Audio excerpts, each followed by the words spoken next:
Welcome to the Blaize interview. My name is Blaize. Charlie. Westside Amarisia. Thank you for coming. So first thing I always like to ask people is, how'd you guys get started into comedy? Okay.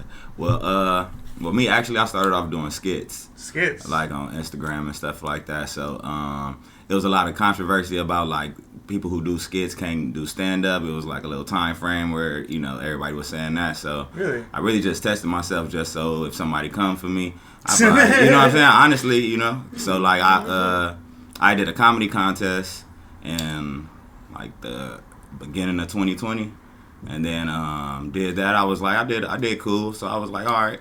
And that was it. I really didn't care after that. You know what I'm saying? Like, I didn't press to do no shows unless somebody tapped in and like just asked me to, and I was like, all right, I'll go. But I didn't really have a passion for it. You know what I'm saying? Until like October of last year, I did a show Halloween, and I was like, man, let me stop bullshitting with this. And then since then, been doing comedy like at least twice a week. That's what my first goal was. Like, got to do it at least twice a week. But then like couple months I opened up Funky Sticks, you know what I'm saying? Had that going, and I just been pushing ever since. So, so. And how'd you get started into comedy? Well, I was actually doing security. I had like 2 jobs. I was doing security. I wasn't doing shit. I was just watching Netflix like the whole time, and I was watching stand up.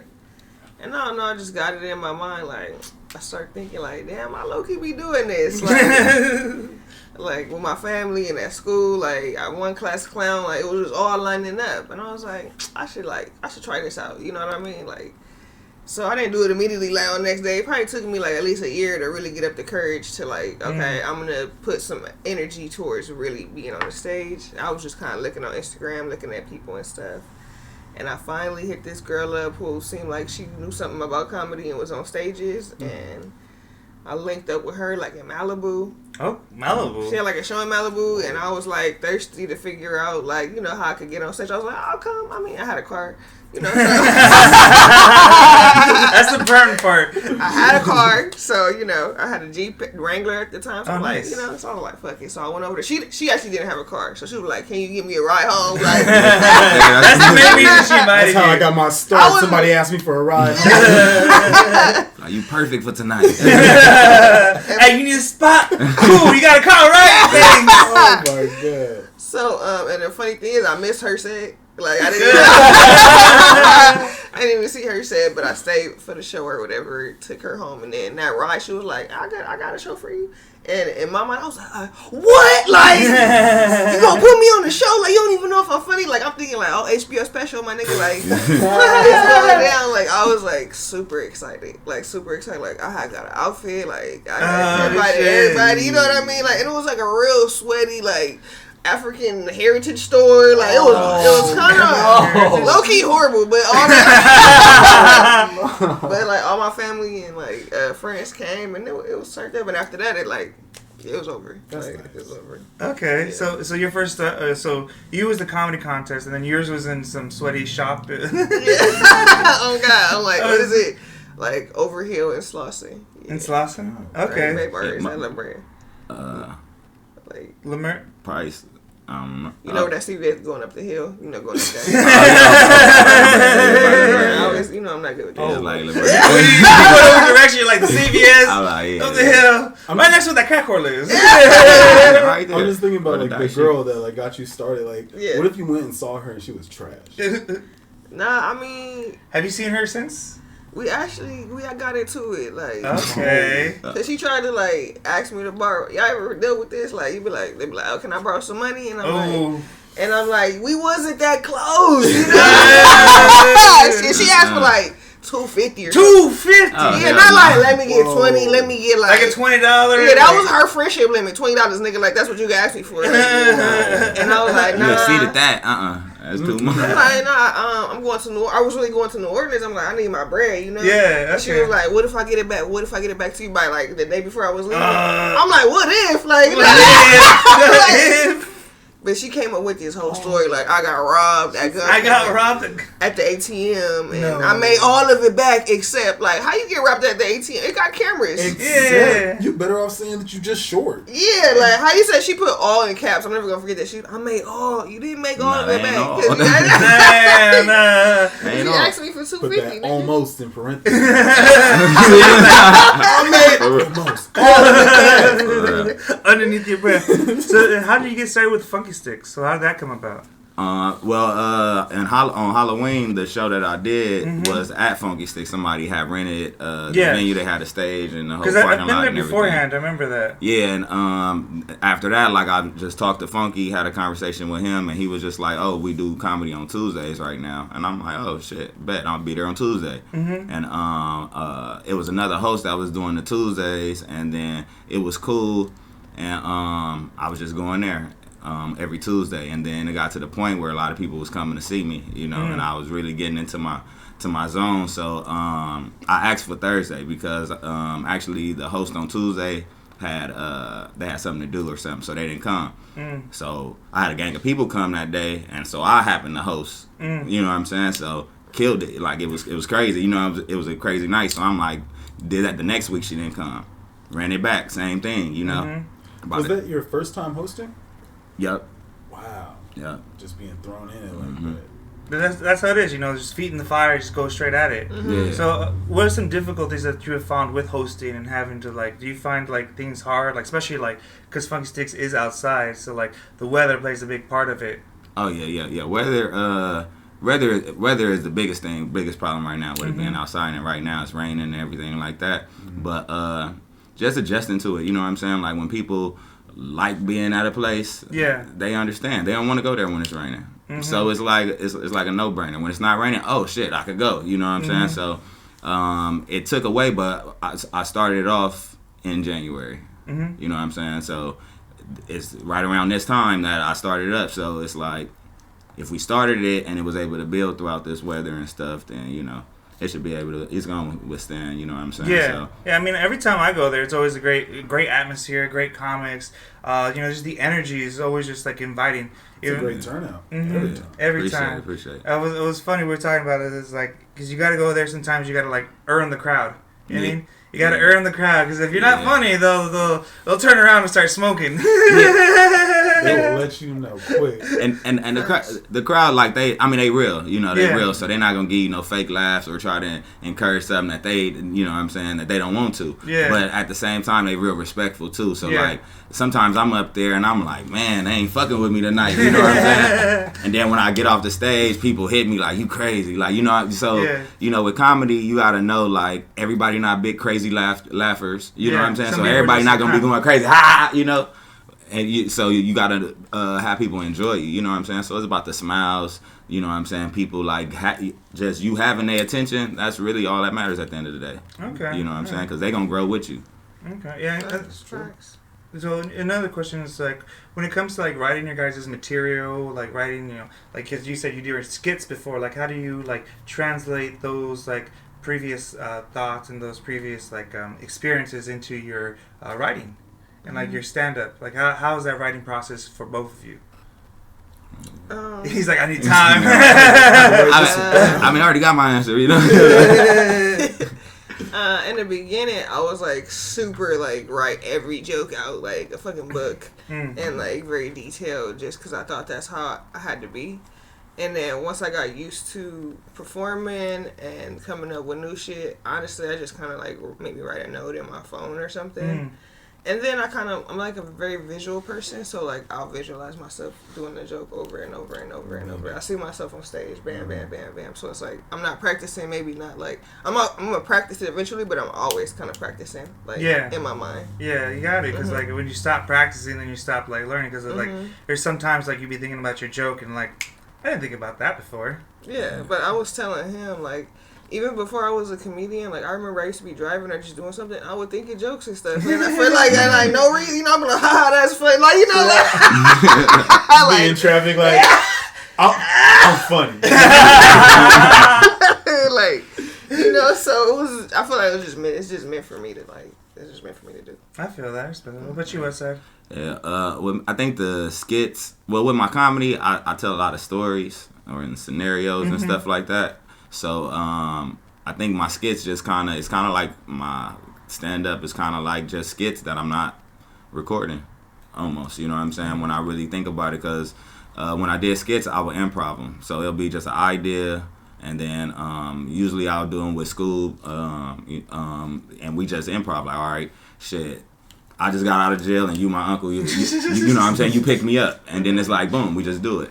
And then, oh yeah, the shit done. You know what I'm saying? I have like a whole list of like skits written too, and like sometimes I look at them and I'm just like, yeah, no, this is too complicated. Sometimes it's like, oh, this is nice, short and sweet. Like this would be good as a joke, and like sometimes like, nah, this needs to be seen to be like, enjoyed. Yeah, sometimes I come across ideas where I think like, dang, all right, I don't want to say this on stage. I'd rather do a skit, but then it's like, what stops you from doing both? You know what I'm saying? Yeah, it's really nothing. So like, especially if I could get on stage and I could explain the skit and you laughing at it, it's like, now if you see it, you about to be dying. You know what I'm saying? So it's like it's not no one way to do comedy. You know what I'm saying? So you can always twist it. So I think that makes it best for me, because I mean that's how my notes is. Literally like wave cap and podcast, and then I'll go on the stage. Man, I did a podcast. He had a wave cap on. Nigga, I ain't never seen a nigga with no waves. You know what I'm saying? Like, you know, something like that. Like that's pretty much how my stand-up works. You know what I'm saying? And then like if it's a joke that I really like and I want to develop more, then I just do it more. I don't necessarily stop and write more on the joke. Like if I have a random thought, say right now if I have a random thought and I put it in, I'll be like, oh shit, that'll go good with this joke. So now I attach this new idea to an older joke. Made that older joke better. You know what I'm saying? So I just piecing stuff together, you know what I'm saying? Like my thoughts come at random spots, so like throughout the day I could have all different thoughts and it could all turn into one joke. So like you were kind of hinting at, like, what's the difference between like like writing something for the stage versus writing something for a skit? Like, is there like a different like mentality? Is there a different like way of like performing it? Is there like, do you feel like you have to like change up like the way you're writing the joke? I think well, if I'm doing it on stage, I got the crowd's attention, so I could go into as many details as I want or leave out whatever details I want for my benefit. You know what I'm saying? On when you're watching it on the skit, for one, I don't like to fully script it. So say if we about to do a skit right now, I'm not gonna say you say this and then you say this and then after that you gonna say this. You know what I'm saying? I'm like, all right, this is how you feel about the situation and this your character. So be yourself, but have this, you know, mindset. You know, so that way it come out more natural. You ain't got to worry about remembering those lines like, oh fuck, I said this instead of this, so I run it back. Like, no, it's your words. Are you more into stand up or are you more into skits? Now stand up. It started off skits and now it's stand up. Like I still love the skits. Like we got our Hood Couple Chronicles and stuff. So it's like the way I am with focus. It's like sometimes it'd be hard to like, all right, go put full force on this and full force, because then it's not full force. You know what I'm saying? But finding a balance, because I love doing both. But like I think stand up is taking over right now. You know, it's weighing heavier right now, honestly. Yeah, especially after COVID, it seems like it's starting to really drive up momentum a lot. So you guys are talking about the Hood Couple Chronicles. So how'd you guys come up with that idea, and like how'd you guys like started doing that? Yeah, because I've seen a couple of them. They're pretty good. Okay. I was like, you know what, this is a hood ass couple. Yeah, I mean, you wanna go on that? I don't even really know like how I think we was just DMing and it was like, this shit would be funny if we did like a hood couple. For real, I don't even know like how we came, like for real came up with the first idea, but we was just talking shit about like ideas about how funny it would be, and then we did it.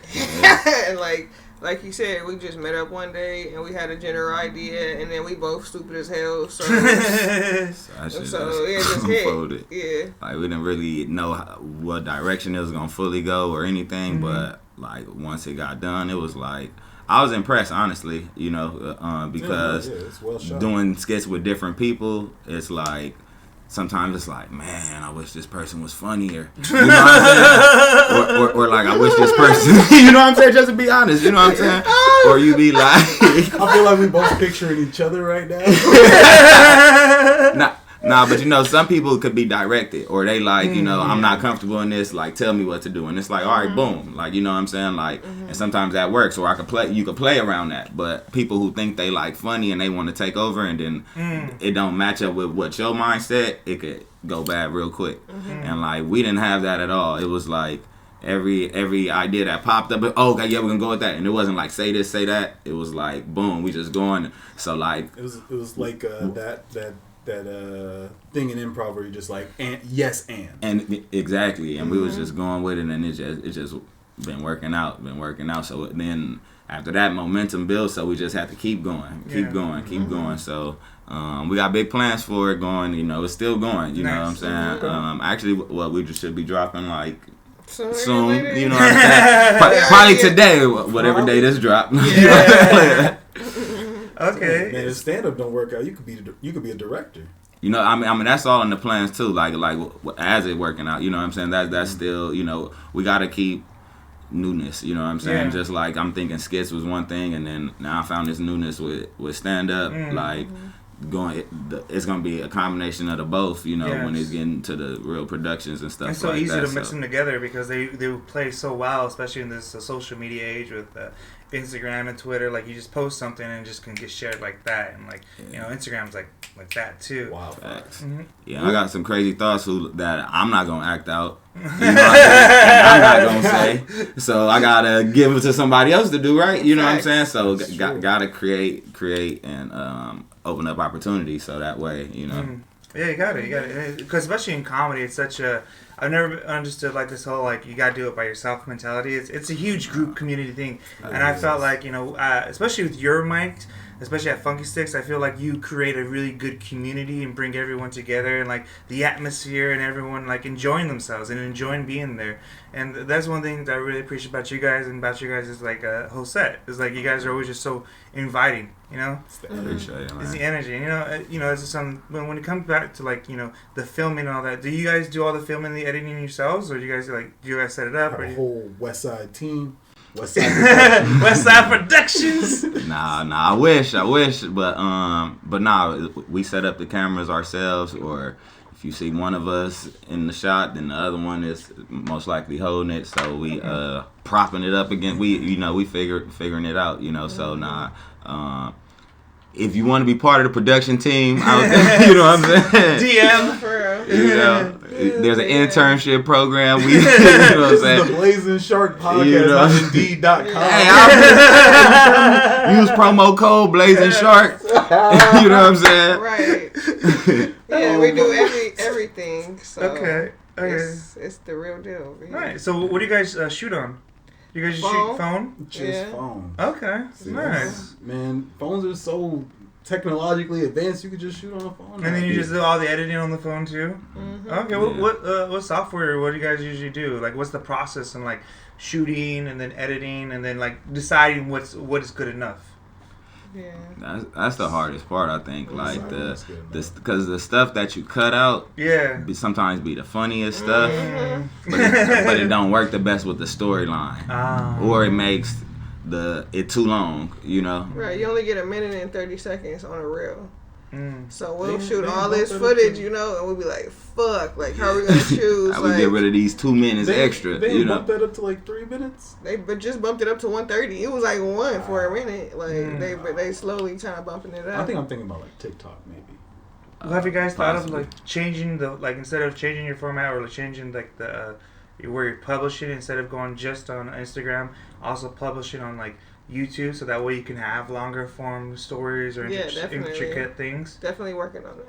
Okay, so that's one of the things. The new things that are coming up. So I'm getting ahead of myself. Yeah. I mean, because I think with a lot of stuff, you got to give tastes of stuff. You know what I'm saying, and get people wanting more. And like we done did that, we gave more, so we gotta grow and get bigger and expand to different crowds and stuff. There's some people who's not on Instagram that's on YouTube. Yeah. Some people that's on Facebook and don't go on YouTube. You know what I'm saying? It's people everywhere, so it's about like we know it's something that we gonna stick to. You know, sometimes you do skits with somebody and then they fall off, or you know, life happens. You know what I'm saying? Life happens, and you know, it becomes complicated. So I had to make sure that, you know, it's something that we could push full force on. And like at this point, you know, we know that we're gonna have a movie. You know what I'm saying? It's gonna turn into a movie eventually. I mean, you know, there's crazier things that happen, honestly. Mm-hmm. Like I remember one of the funniest things, first things I remember was like the red team versus blue team on Halo. Mm-hmm. Remember that shit was like, you know, it was funny little skits, and then it ended up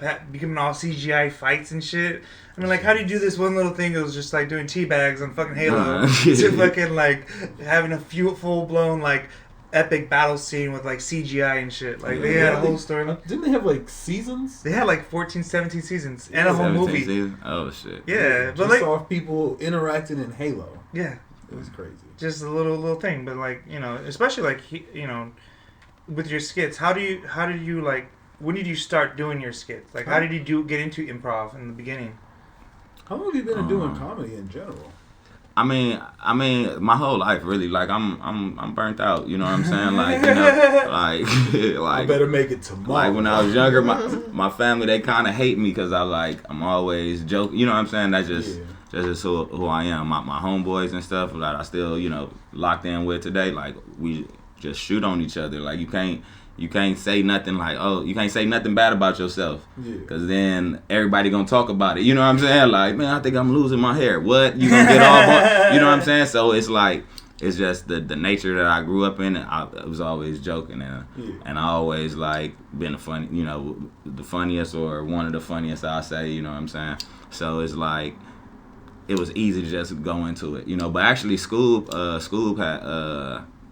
He was like, man, he started doing the skits, and he was like, man, you got to get on this too. And I'm like, I didn't even have Instagram. Like, my life was like completely different, you know what I'm saying? But I'm like, got on the Instagram. I'm like, all right. So I started playing with it. I think. And that was like 2019? Probably 2018 or 2019. 2018. I had to look at my Instagram and look back. I had to look back at the first one, but that was probably like 2018 or something like that. And just started doing them, so I'll do little stuff at work, like act like I'm talking to a girl on the phone or something, say some crazy shit. And we was actually looking through some old stuff, and it's like a lot of my old skits like is like I could just put on the stage, and it's just like jokes, really. You know what I'm saying? Like the ones that I'm not acting out, say if I'm in a car or something, or just doing something, if I'm not elaborate with it. But actually, me and Scoop, we invested in a studio space. And we had everything set up, all of the green screens, all of that shit, and we was doing skits. So like, if you look at like a lot of the skits, like that's all in one place. You know what I'm saying? So we was pushing full force on it. And then our clothing line, LA Riots, we was doing that. So we I quit a job and everything to do skits and clothing. You know what I'm saying? Just because it's like, if I'm gonna do better in life, like, I can't keep helping these companies, you know what I'm saying? The owners of these companies at the house living their life, doing whatever they want to do. And I'm like working hard so they don't fire me. You know what I'm saying? And still be like, oh yeah, I'm going to go to work. I need this money. Why do I still, you know what I'm saying? If I ain't stacked it up and like doing better, I'm going to do this forever. I seen a little bit of the LA Riots. How'd you get that started? Well, me and Scoob, like Scoob really got the passion for the clothing. Like me, I didn't have a passion for clothing, like, at that point, you know what I'm saying? But just like, with our business ventures, just being pretty much business partners on a lot of levels, and like, shit, you know, we've been knowing each other over 20 years, you know what I'm saying? So it's like, pushing him on his dream, I actually just kind of got involved in it and really just took different stuff to the next level. You know what I'm saying? Like he do the original designing and stuff, and then like I pretty much started perfecting the craft of making it. You know what I'm saying? So that way we was able to incorporate more colors, just do a lot of different stuff. So we just build it. We went out when protests and stuff. We go out there. So you know what I'm saying? That's smart, man. That's a smart man. We was just pressing and really getting to it. And you know what I'm saying? Like life, you know what I'm saying? Kind of slowed it up. You know what I'm saying? Just COVID, him having kids, all type of shit. You know what I'm saying? So, but it ain't stopped nothing. You know, and I got my Never Had Nothing that I.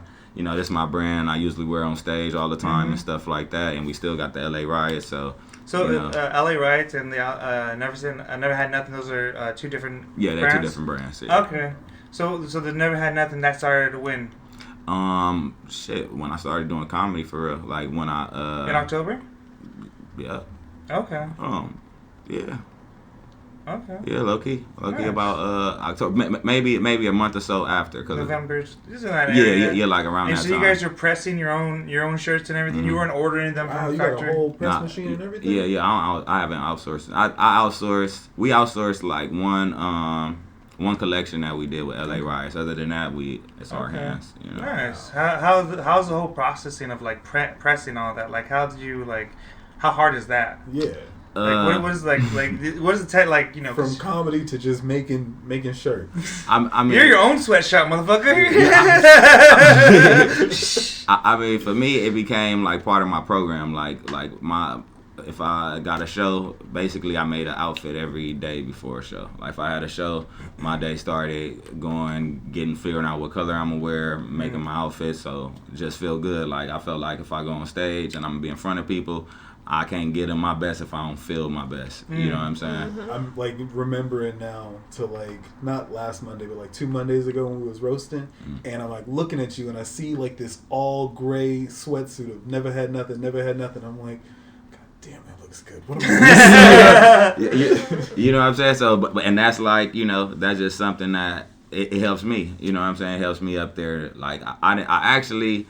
I don't know if it was like a mental thing, but the first time I didn't make like a fresh one or something, I like re-wore one and I wore like a while back. Like I didn't even feel like, you know what I'm saying? Like, it was like feel like yesterday. It was like no, like, like you know what I'm saying? Wash? Yeah, I'm like it felt different, but I got past that. You know what I'm saying? But that's real cool. But though, I'm trying to get like, back to that. It's like this year for sure. You're making your own look.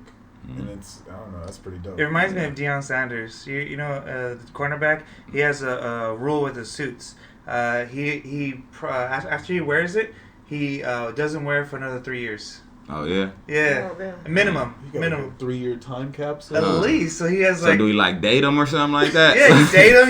He like presses them and everything. Takes them to cleaners. Like they had because I was really into football as a kid. So like it was one of those things like they were talking about like Deion Sanders and all this shit. It was just like him doing all this like the crazy shit he would do. You know what I mean? Yeah. I mean he's one of my favorite football players that I go back and watch highlights of. Just the shit he would do, like from the 50-yard line, just fucking be high stepping. High stepping already, fast as hell.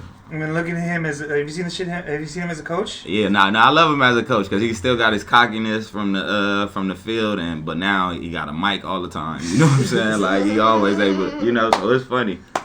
I know a lot of people hate. Yeah, So how do you guys like get together and like get like start making comedy together? Like how that happened? Like, did you guys start dating before or after you guys are comics? I was in Ireland for like a month doing comedy. Ireland, wow. Yeah, and I think we kind of like we knew each other before, like comedians know each other.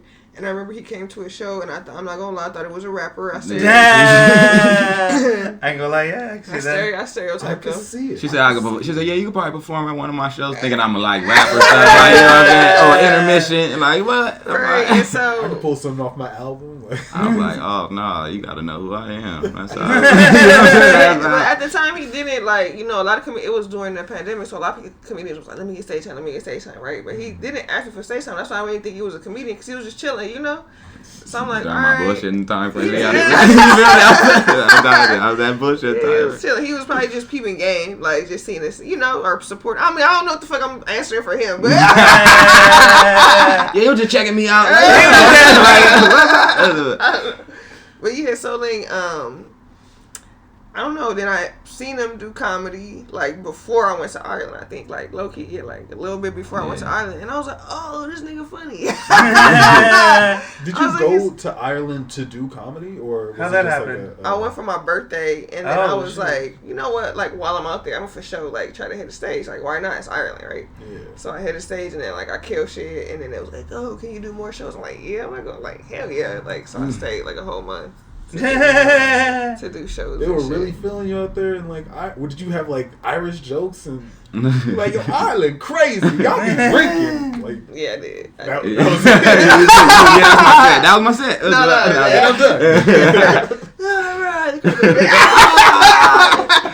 What was it like living in Ireland for a month? Like, what? I mean, I loved it surprisingly because it is a cold place.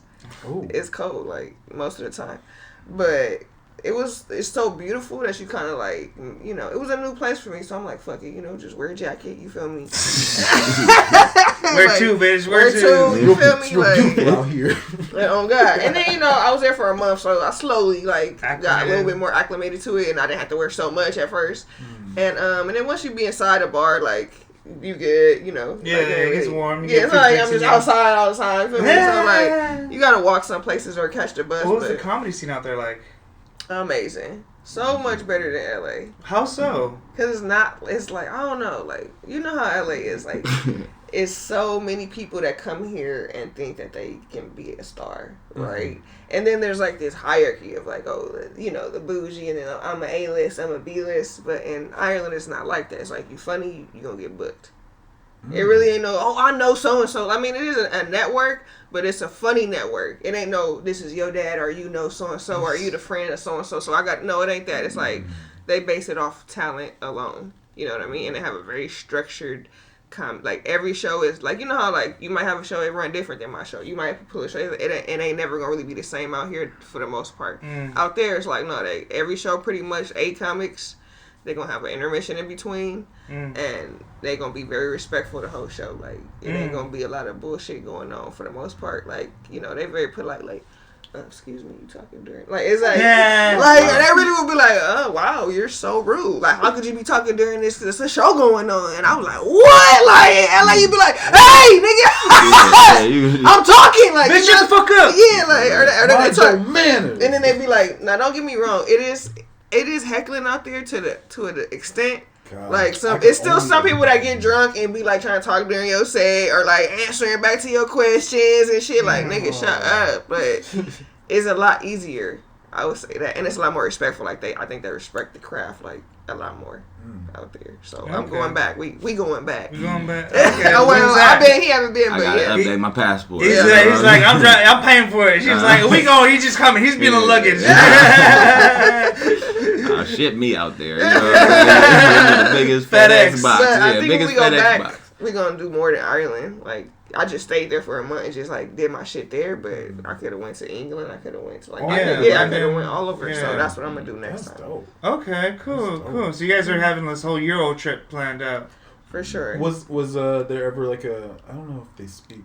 I mean, was there ever like a language barrier that you had to kind of get over? I don't know what they speak. They just have an Irish. No, it's like, hey man, do they speak English in Hawaii? Listen, that's a valid question. Fun fact. They for sure all speak English. Like, it ain't no language barrier at all. They just have an accent, motherfucker. But what I didn't know when I got out there is they do have a language. Like, there is actually like a Ireland language. Like, they have a language. I'll take that as a point on my side. But it's like one of those things where they really don't use, like, you learn it in school. Like, you learn in school history, and you might keep, you know, like, not a lot of people was talking that shit. It's like Swahili. You only need to know it if you like pushing Lucky Charms. But if you're on a bus or in the city, it'll have the translation. I guess, like, just in case, like, somebody really out there. Old as fuck. Yeah. Somebody, you old as fuck. That's all you know. Cool. Yeah. But Irish people are cool. Like, they come cool white people for real. Was it like? That wasn't a stupid question. No, it wasn't. Like, cause I didn't even know they had a language. Okay. It's okay. I'm here to learn. I'm here to learn. Yeah. That's it. Well, what was like? So you only did like mics? You only did shows out there. Do you do anything like the mic scene as well, or is it just shows? What you or mean? do they have like? Because you know, like Funky Stick's kind of like more of a mic, whereas like if you have a show booked like. Shit, I mean, I was out there and like I had friends with me maybe the first week, so the rest of the time I was by myself. So like literally anytime I could do comedy, I was going to do some comedy. I'm not one to be paying for mics and shit like that. Okay. So I would go to like some free. They had a lot of free shit though, like free mics and I was just doing comedy at least, like he said, 2, 4, like. You know, somebody see, you know how it goes. Somebody see you here, hey, can you do something here? So it's always like the one show, bring the next show. Yeah. For me, that's how my comedy career has been. That's pretty awesome, honestly. Have you done any others like cities, but besides LA and Ireland? Like, have you traveled like across California or like different states? Like, which places? I've been a lot of places, like Atlanta. I went on tour with, I don't know if y'all know the comedian Juice. Sounds familiar.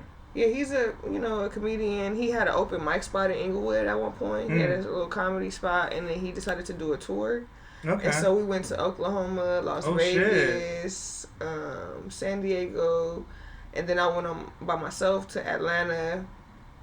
Did a little thing, Portland. Oh, nice. Yeah, like I'm with all the bullshit. So I've done a few. I've done a few other places. Like I've done San Diego a few times. I've went to New Orleans last February for a wedding, and I ended up going to the Hi-Ho Lounge out there. Yeah. That was really cool, really good spot. The only thing I don't like is only 3 minutes, but you know how it is. Yeah. And then I went to New York last September, and I was just all over New York, just doing different mics, different places. Yeah. One of the spots, like the funnest thing was this place in it was called What the Heckle Mic in New York, and it was the funniest shit ever. So it was the most racist, homophobic, transphobic shit I've ever heard. But what it is when a comic goes up there for 5 minutes and the crowd just heckles them, and as a comic you have to come back at them. It's all just crowd work. But like it's that sounds fun. It's fun. It's fun, and it's like you're just sitting there and you're just like trying to, but you got to be good and you got to be funny. You can't just say whatever. You know what I mean? It's like you're going out there and you're just like. It works you and like trains you to like be prepared for like off the wall shit that you wouldn't have, like something like you'll say something you're like the fuck, like I never thought of that shit. And these people are trying to be like, we know when we do the roast, like we try to be me. I do. My feelings is hurt. But over there they really hurt feelings, man. Like there are no prisoners. Hey, you don't hold back though. You good. Yeah. Yeah, it's not even like I be feeling like people think it's like I'm like trying. I'm just saying what I'm just looking at you. You didn't see yourself when you left the house that you look like that. It's like like no one's safe. Like I don't even like when like y'all know y'all be like sometimes y'all be like, oh bro, like you the homie, I ain't even gonna do you like that. I be like, no, come on, like. Nah, bring it. Like I'm weird like that. Like I like. I guess that's probably why we. Why we kick. You been talking shit all day. So what other like what is like what are the favorite venues that you guys have performed at? That you know, especially because you've been all over the place. Is there any like venue that you like love going to the most, or like that you performed to that you were just like, oh, it was really nice? Or is like Ireland just like the top of that? Fuck yeah, Ireland probably beats like everything for sure. No lie. But I would say my own shows. The fuck, like I throw shows at the Vacancy in Inglewood. I do Ratchet Taco Tuesdays coming up. Y'all should pull up. Okay, where's that at? It's in Inglewood. Like, what's the taco situation like? It's fire. Okay. I don't play no games when it comes to the taco situation. So we gotta wear our New Balances. What she's saying? Can't go out there with the checks on your feet. I need some support. Yeah, stupid. That'll be good. You gotta make sure the tighten laces up. It's like, where do you park? All right. Nah, parking me close. Parking me close. time. Honestly, sometimes I just shows out there in that area, and it's just like sometimes parking be a bitch. Just like trying to find parking for some shows, just like, especially like downtown LA. Parking's the main problem in LA. It is that or the homeless. Yeah, it's either that, the homeless, or the freeways. But yeah, parking's up there. Yeah, especially with all this rain making all this goddamn potholes. Yo, it's even worse now. God dang. This is why we can't have nice things. So you have 2 shows coming up. One Tuesday, and then the Ratchet Taco Tuesday. Ratchet Taco Tuesday. When are you starting that? It's on Tuesday. Oh, it's on this Tuesday. Yeah, this Tuesday coming up. I usually do it. I'm trying to do it once or twice a month. Tuesday now or Tuesday from when this drops? Oh, January 17th. Okay, yeah, January 17th. And then I have a show at Fresh and Meaty. I think it's gonna be on Fridays. So I'm actually doing a talent competition. If you guys want to join in, it's gonna be a cash prize. It's a black-owned business. Black-owned business. So yeah, pull up. So, I don't think like an actual place matters to me in comedy. Like it doesn't matter. Oh, this place is like no. It's more like the vibe. It's more like the crowd. It's more like. Well, there's like for me, there's some places I won't perform. Like for me personally, like I won't do Comedy Chateau anymore, just because of Felix. Just don't like him. Nah. I just now that will happen to me. Like if the producer of the show or the booker of the show is on some bullshit. That'll be the only reason I don't fuck. It's not about the place or it's just like it's more about the relationship. The relationship. Yeah, that's the one place that I don't do. But everyone else, I pretty much like. But performing everywhere, is there like a different like when you perform in front of different like audience? How do you fill out the mood? Like especially like going to Oklahoma versus Compton, probably a different crowd. Mm-hmm. So I don't know if you want to do this one first. Well, with me, I ain't had to have an Irish crowd or nothing. You know what I'm saying? I probably had some drunks off Jameson. Not no Irish crowd, but like me, when I go to a new spot, like I want to impress myself. You know what I'm saying? If it's gonna be the first time this place experiencing me, like I want it to be the best. You know what I'm saying? Or at least I don't want to fall short. I don't want to not be confident walking away from it. Yeah. But for me, it's like it's not necessarily the venue. It's like sometimes the amount of people. You know what I'm saying? Because then you got enough perspectives to listen to you. You know what I'm saying? Mm-hmm. Like sometimes you might. I didn't look at one table before. And I'm killing them, you know what I'm saying? Everybody else probably enjoying themselves, but I only care about this table right now. I'm saying everything to make this table go crazy, because that's stroking my ego right now. That's, you know what I'm saying? They gonna walk away talking about me, you know what I'm saying? Everybody else might start laughing more because of them. Okay. You know what I'm saying? So it's more, the people is more so the thing, but probably the Baltimore Comedy Factor is probably one of the nicest places that I've done so far. And it was a big crowd. So, and really that was like my first like, all right, I'm hopping on a plane. I'm going to do some comedy. You know what I'm saying? How did you get to that show? I flew out. Actually, how did you get? Like, how'd you get set up on that? Who heard you and was like, "Oh, I need Westside on my show"? And well, actually, Sling Johnson. He had shout out to Sling Johnson. You know what I'm saying? He I actually met Sling at Amarisia shows at one of her Ratchet Taco Tuesdays, and we both ended up. It was the first time they both seen me. Actually, you know, I already met you, but you know what I'm saying. I hadn't seen him do comedy yet. Yeah, she didn't see. She thought I was a rapper. I'm like, what is this nigga doing? You know what I'm saying? And that day going out, I was like, all right. She thought I was a rapper before. Let me let her know what's up. You know what I'm saying? Because. And then like it was a good crowd. Like she be having a good crowd in there, you know what I'm saying? And it was in Inglewood. It was a place that I ain't never did comedy and stuff like that. So I'm like, went in there. The crowd was fucking with me. It was a good vibe. And then chopped it up with Slink and stuff. And then we got cool. He pulled up to my mic and all of that stuff. So we built a comedy relationship and everything. You know what I'm saying? And he hollered at me. He was like, man, got this Baltimore thing. If you know what I'm saying, do you want to pop out there? You know what I'm saying? I'll make sure you get some time. So I'm like, fuck it. Like, you know what I'm saying? Like, you can't turn down no opportunities. You know what I'm saying? Mm-hmm. And I went through hell and high water. Dude. Like, I missed flights. Oh. I had to book an extra flight. I had to fly to another airport. I had to Uber from one city to a whole other city to get you know what I'm saying? And literally, like, walked in, like, right before I was about to lose my slot. You know what I'm saying? Oh. And I had on, like, slip-ons because my baggage. I missed my flight. So I couldn't change. I had on what I had on for, like, 2 days because I had to wait for all these flights and shit. And I had to go up there and, like, didn't get to fill out the crowd. Didn't see no crowd. You know what I'm saying? Like, got backstage, hit a blunt. You know what I'm saying? And then I walk out there and I'm like, oh, this the crowd. Oh, this is nice. You feel me? Like, you know what I'm saying? Still had a blunt. I got on some dirty socks and some Nike slides, man. I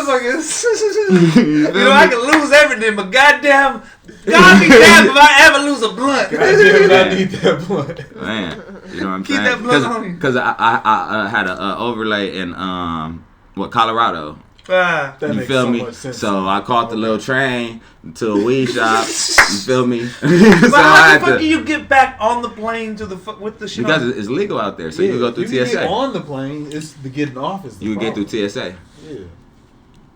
Yeah, like they can't if it's illegal there and you have there. How what they gonna say? Yeah, Colorado's like the Amsterdam of America. But alright, so if I went to LAX with weed in my bag, you good. Cool. I'm good. If you got less than an ounce through TSA, they not gonna sweat you. Yeah, you just like keep it in your bag. Yeah, it's not.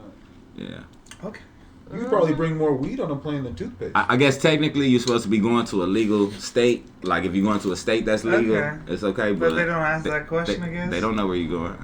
I mean, It'd be too much for them to do all of that. We're LA. We're in the greatest. I'm just like, there's LA. so many flights. I was like, because I went to New Orleans, man. I was struggling to find weed out there. And it was funny because like, my homie's like, oh, it's illegal, like super illegal out here, this and that. And I was like, watch this. I went to the wait staff and I was like, hey, where I can get some weed?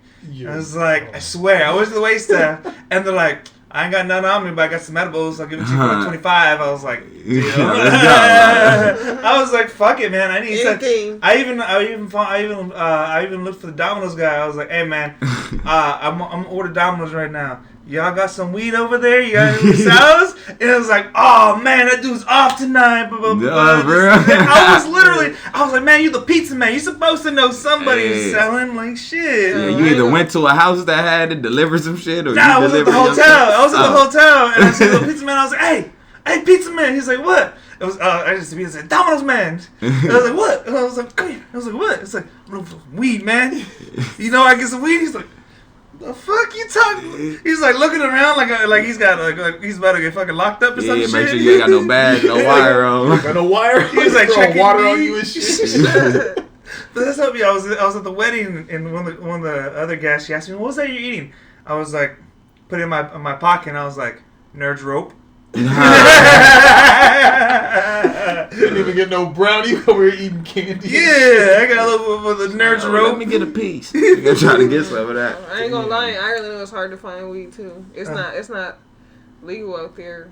I think you gotta have like a prescription. Like it's a little bit like LA back in the day. Yeah, I got in trouble like a lot for weed. You got? Yeah, I got kicked out of Airbnb because I was smoking in the room. I was trying to blow out the window, but then the kids came home and just saw I didn't know. I saw them walking. I was like, oh, kids, and then they was like walking to it. I was like, oh, and they just see me in the window like with a pipe and shit.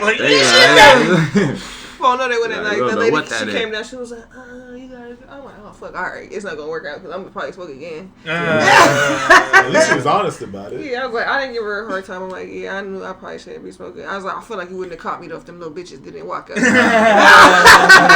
Close the door or something. As kids, man. And in the hotel, like.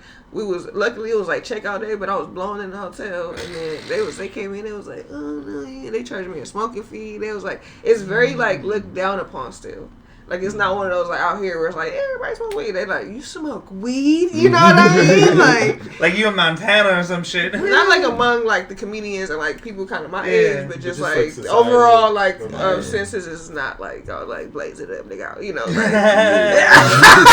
like it ain't going there. Now honestly, sometimes like when I was in high school or in college especially, or when I was moving out, I was always worried about like the neighbors like giving me shit about smoking weed. It's like I'm just happy no one says shit about it anymore. Yeah, everybody, like, I don't even detect it anymore. It's like, oh, somebody smoking weed over there? Like, oh, it's not. Right. Yeah. I was like, our old neighbors who used to live upstairs, like, it would be so bad. We'd be chiefing like a motherfucker between the two of us that the entire fucking complex just smells like weed. Like, you'd be walking through the gate just like... It was nice too. They would like give us weed. Like I tried to quit weed for like 3 months, and I was like, I'm not buying no weed. And somehow people just kept like giving me weed. And I'm like, this is the most LA shit of all time. That's the best thing in the world, right there. I'm quitting today. I'm about to quit today. Who wanna give me some shit? Like just start pouring down. Like yeah.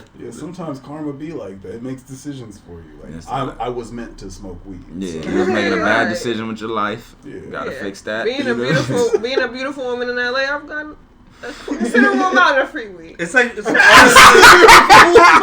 like drinks. Got bricks in your trunk. Alright, I'll take it. Throw in the bag and that's it. God damn, you can say it with anything though. Like, there's a beautiful woman in LA. I'm Pablo Escobar. Oh shit, Drugs on deck. Do y'all remember when you guys? What was your first like time smoking weed? I remember my first time was out of an apple bong. Oh shit, that was fun. I don't know. It wasn't like smoking weed, but I was like in high school and like we was like playing, and I had like a knee brace on. I was like, man, if I get over like 60 yards, then if I break for like a 60-yarder, like I'll go out with y'all. They're like, all right, you did it. Like we gotta go. And like they had me in the truck. It was like real late at night. They gave me like a half a brownie, and it was like the the biggest brownie of all time. It shit hit me so hard. I was hitting on the lady at the Jack in the Box window. Like, that's a sexy ass hairnet. What's going on? It had me gone. It was a great night. Yeah, like I don't even remember how I got home. That's a lot of times. Yo, it was like, man, it was crazy. It was crazy. It was like there was just a spotlight on me the whole time. I was so high. It was amazing. I was with my homegirl, and like I was in a college student or whatever. And I don't know what, like, at the time, everybody was, like, you know, it's the dorm, nigga, like, everybody smoked. And we was kind of, like, the only two who didn't. But we was, like, she was, like, we gonna go to my best friend's house, and he gonna smoke us out, he gonna get high. Her best friend, I guess, was, like, a drug dealer. He had the shit, you know? So we get there, and, like, we seen the weed. I mean, when this weed, like, you could see the purple, like, it was, like, some fire-ass shit, and I don't think it was for people that was gonna smoke for the first time. That shit put you on some other shit. No, so, like, we smoking this shit, and, like, you know, I know y'all hair got so high, you be like, he put some shit in her, like, put some shit in her weed, like, she started, I was enjoying my high, like, I was looking at this, oh, that's beautiful, like, I was, like, in the zone, and she was having a paranoid high. She was stripping. He put some in her weed. And like, can you tell him to put some more? It ain't even y'all weed. It ain't y'all weed. He put something in his weed.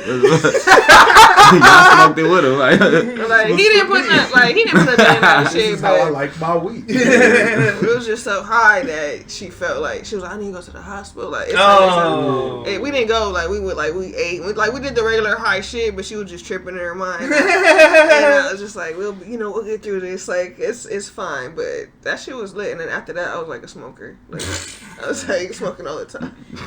Like, what do you even say to somebody who's like, oh, I need to go to the hospital? What are they gonna do for you? Like, it was like I ain't gonna be the one. It was like a roller coaster, right? Because it's like at times we'll be laughing like a motherfucker at some shit, and then like a little bit later she's like fucking freaking out, and then like we sleep, and then we hungry, and now she paranoid again. Like, you know, like it wasn't all bad, but it was just like a roller coaster of like of our high. And then like by the end of the night we both cried to Mariah Carey. Like, I don't know. We just went to we got to the room when like Mariah Carey rain started coming up. Like in my beginning years of being high, I was like retarded. Like, for real, I was just like laughing like an hour for no reason. Like, just be doing weird ass shit, and then like eventually I got normal. But for that first, I would say like 3 months, it was just like, you know, that extreme, like I'm high as shit. Like I could eat 2 big ass burritos and like a brownie and ice cream, and I'm like, how am I eating this much? Like, what is this like weed every doing? time you talk to somebody, like, whoa, slow down. Yeah, I know that high. That shit. That's funny. I'm jealous. I can't get that back. You know what I mean? Like, even if I stopped smoking for 5 years, that was that initial, like, my buddy, like, oh, marijuana, nigga. Like,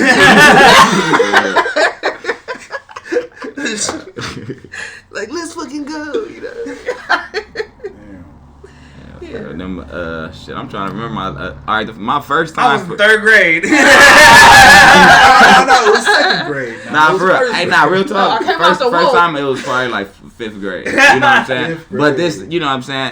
I was hanging with some bad kids. I don't know, like I was, you know what I'm saying? Nah, for real, it was really. Damn, this turned into a deeper story. Hey man, sure is. All right, peeling back the onion, man. Nah, all right. So it was my first time like going to like stay with my dad for like a summer type shit. You feel me? And like one of his girlfriends had a daughter. She was bad too. You feel me? So like I would hang around her. You know what I'm saying? But like her boyfriend and like his brothers and shit, they was like bad, turned up and everything. So like I don't know. We walked to like this like. It's like a dam that was like dried up or something. We like in Rancho Cucamonga. It's somewhere like, you know, kind of out, you feel me? And like we bowling with like glass bottles. It's like glass bottles setting up like bowling and like rolling like a bowling ball that was just down there and shit. And then like they pulled out a blunt and they about to smoke and shit, so I'm like, fuck it. They like, you know, I'm like a young nigga. They like, I'm young as fuck, so they like, here, let's see. You know what I'm saying? You know what I'm saying? Irresponsible. Let's see what happens if it, you know, basically. You know what I'm saying? It sounds like, let's get the dog a treat. You feel me? And then after that, I just remember like we was there for a minute, and I just remember like just being at the house. Like I don't remember. I think I was too high and too young to like really put the whole shit together.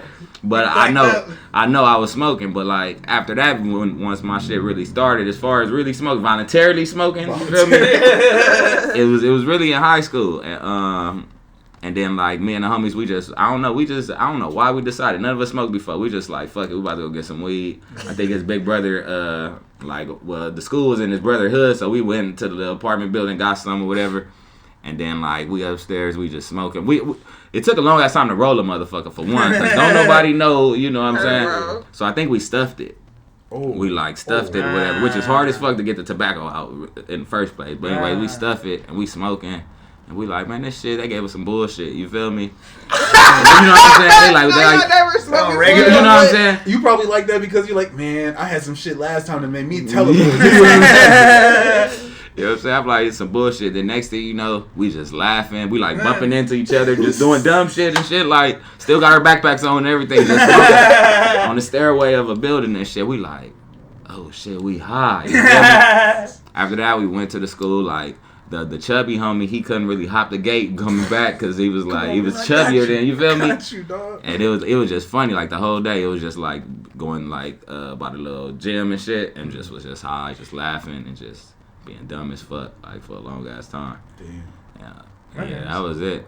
So you're from the IE then, right? I'm from LA. My dad, his girl lived in Rancho Cucamonga, so that was my first time like leaving LA, really. Like, so he was living fucking next Friday. Yeah, low key, yeah. You look, I'm checking to that story. Look, he's living next to the cholos right there. It was for like for a month or two. You know what I'm saying? I was out there for a little bit. That's fun. But he had like 4 different girlfriends, so I was at like different locations. You feel me? It wasn't all. Hey man. He got into it with that girlfriend. We had a new house with new half siblings. Ain't no one gets better than a man who needs a bed to sleep. Hey, you know.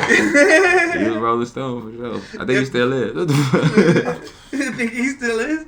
Now, last time I seen him, he had an old ass girlfriend. Like, I'm like, why she like don't get out of the bed? Like, so I'm like, yeah. He probably like, yeah, she cooked though. So. I don't think she can get out that room. I don't know. She look pretty old. But I know she get that check. Oh, damn, your dad is pimping. Dad's pimping. A watered down version of it, you know. I mean, he pimping his dick. That's what he doing. Watered down version. You gotta get how you live, I guess. That just reminds me of that. What's that one chick? She married that like 90-year-old dude.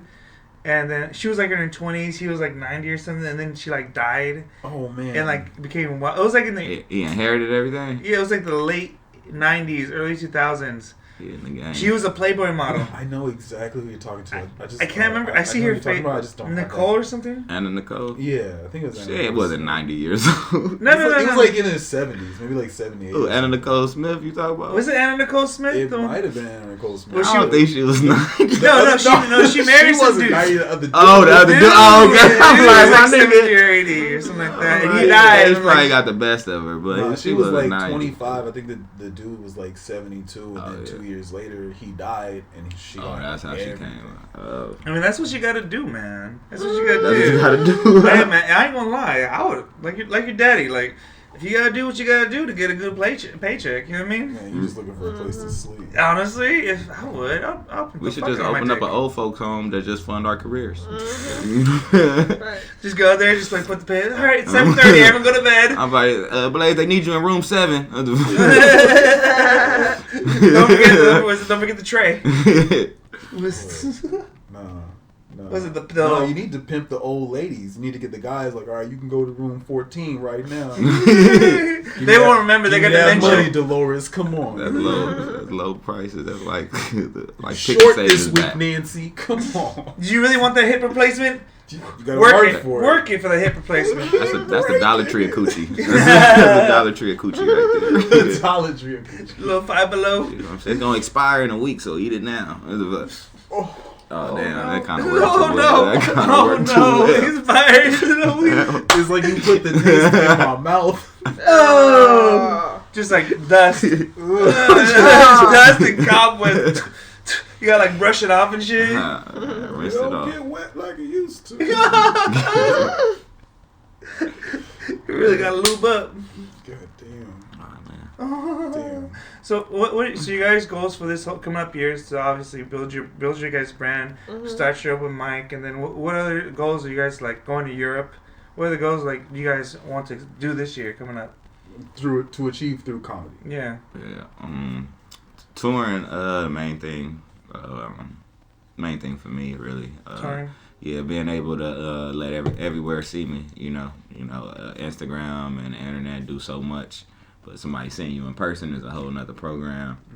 And then also being able to adjust, like being in LA and stuff I talk about, I got to make sure that it appeals to somebody that's in Oklahoma. And, you know what I'm saying, they life is completely different, you know what I'm saying? Yeah. So, just figuring out what works and testing myself and just growing, About the same. What, as far as goals? For sure, I'm traveling, like he said. I also have my own brand called The Rehab that I've been working on. Okay. And so I want to, like, build that up. Maybe start a little clothing line as well with it. And, yeah, just do my shit. Be the best I can be. Maybe start, like, accessing more of, like, being on set. And like doing background acting or like trying to get into that little realm of things. Yeah. Okay. So I say like, what is your like? I always ask like, what is your goals with like comedy? Because a lot of folks they have these goals. I would say kids, especially today, want to be 25 with 25 million in the bank and 25 million followers. That's not really what life is about. Like, it's more about like the journey. Like a lot of folks aren't successful until their 30s, their 40s. It's very rare that people gain any fame or wealth or even success in their earlier years. Like, what is your goal with comedy, and what is it that you want to do? Do you want to be more like on movies, TV shows? Do you want to be like Jimmy Fallon doing like shows there, or do you want to be like in a writing room directing, maybe directing your own comedy? Would that be something like you would want to do in the future? Yeah, definitely. I want to touch it like. With me, I want to touch on like all of those things, but really like my main thing is probably gonna be to stand up in movies, you know what I'm saying? Like, cause I don't think I'll ever not want to get on the stage and just have that mic. It's addicting. Just, it's hard to like do that, you know what I'm saying? Like at this point, you know what I'm saying? And like I figured out what I got a passion for like late. You know what I'm saying? Yeah. Like I haven't been doing this 10 years. Where I just always knew what I wanted to do when I was. You know what I'm saying? Yeah. I'm just now like having these goals to where it's like, all right, I'm gonna take this. And that's what I mean about the 25. A lot of kids they think like at 25 you got to be successful, especially with all these influencers and all these YouTubers and TikTokers. Like, oh, you got to go into the stocks and you got to like get rich off stocks or crypto and shit like that. I think it's like a race. So many people on the stock. It ain't really a race because I know if I did start comedy like 10 years ago, and like if within 3 years if it like blew up. Like, I wouldn't be ready mentally. Like, you know what I'm saying? I would be fucking up. I'll be doing all type of different stuff. You wouldn't even be as funny. You've gained so much. You probably gained so much experience in that 10 years that you're a whole different person. Exactly. And that may stray your experience. Because if things happen too early for you, like, you got less problems or you got more problems based in just one direction. You know what I'm saying? So, like, everything happens at different times for everybody. You know what I'm saying? And I'm like... I'm glad, I found something I really got a passion for, because I'm, just growing up, I wasn't like, oh, I'm going to be an NBA, I didn't, you know what I'm saying? I'm not that guy that like, oh, I didn't accomplish my goals. Like, I didn't have goals.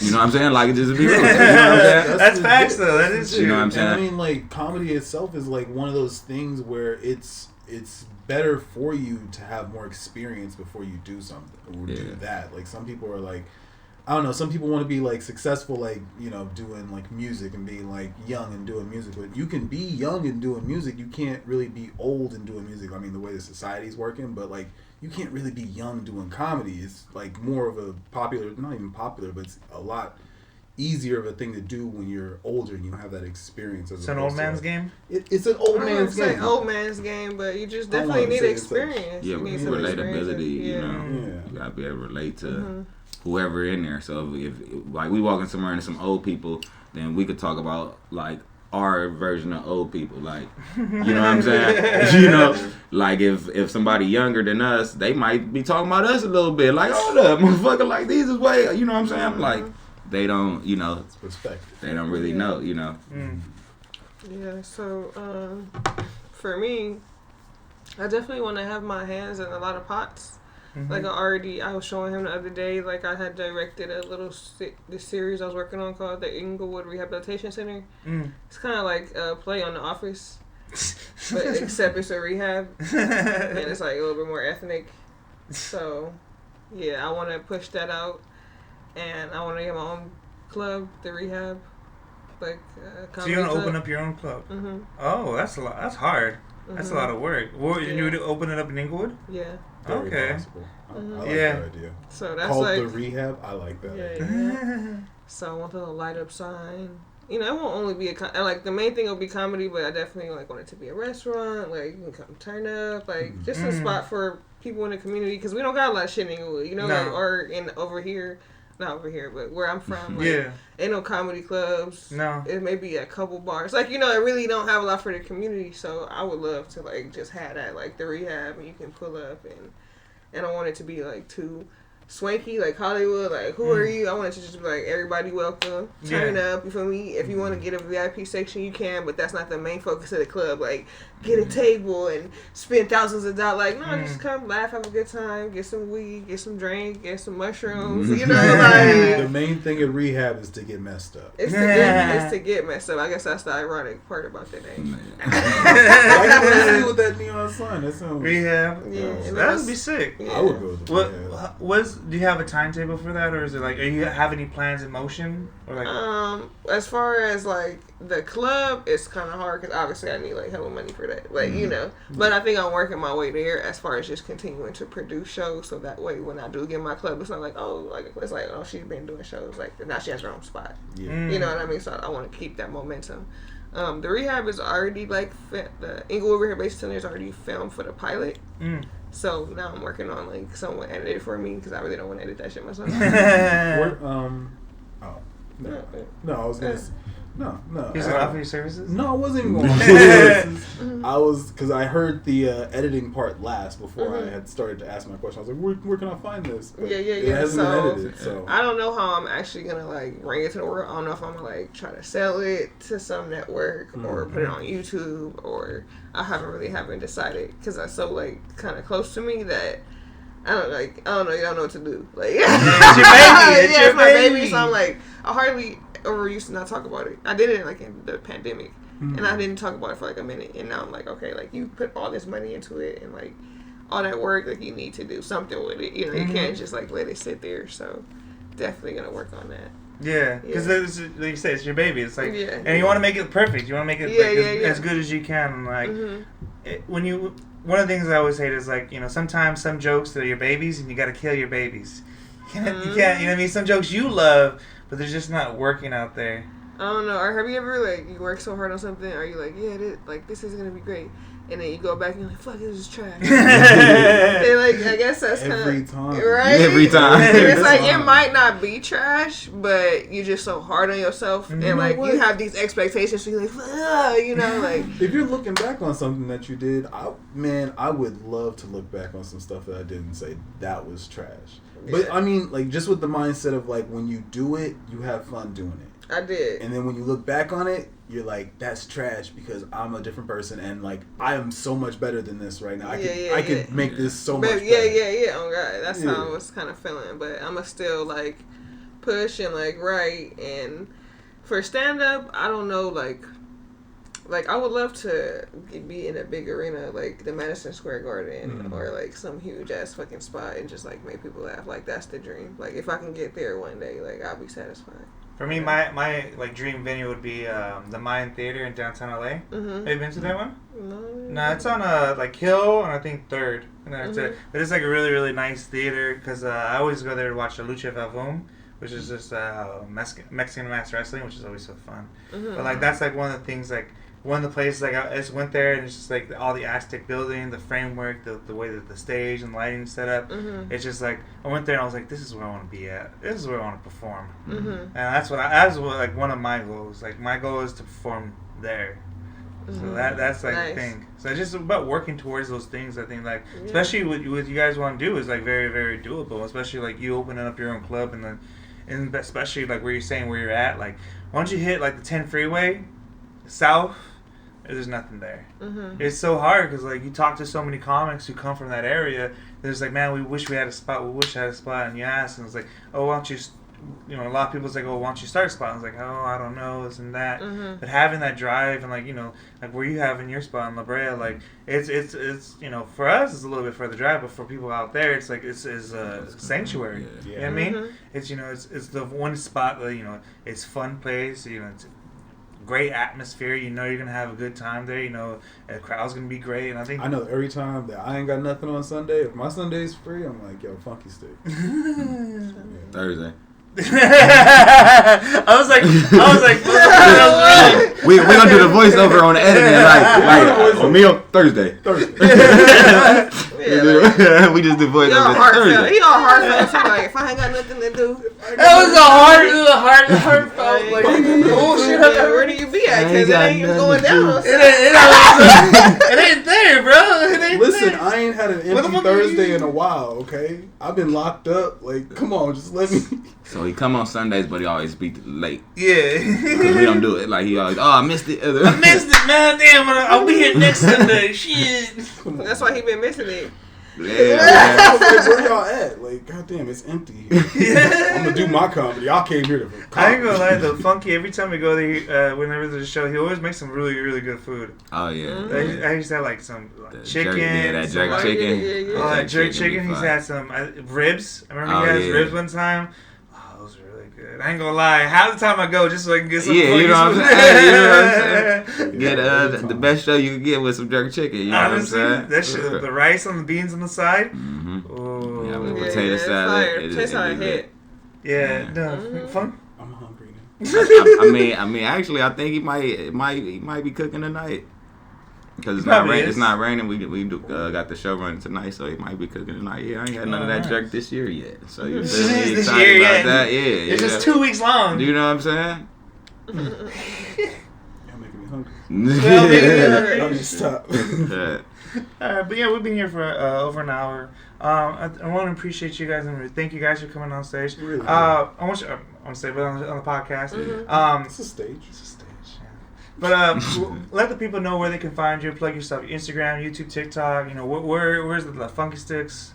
Yeah, Funky Sticks got shows running on Thursdays from 8 to we start when we get it started, but it'd be a cool vibe, you know. But like arrive at 8, expect to start at midnight. You know they start about 8. Usually try to start around like 9. You feel me? But you know, I let my crowd come through. You know what I'm saying? I don't want nobody to ever be on stage and just talking to me and a couple other comedians. So if we could wait it out and let the crowd get in there, then boom, you know, everybody get they rocks off the right way. You know what I'm saying? People could, you know, have that crowd. But every Thursday. So check that out. If it's raining, we might put a hold on it. But stay tuned because we got some bigger shit popping going into later on to the year. You know, some little surprises.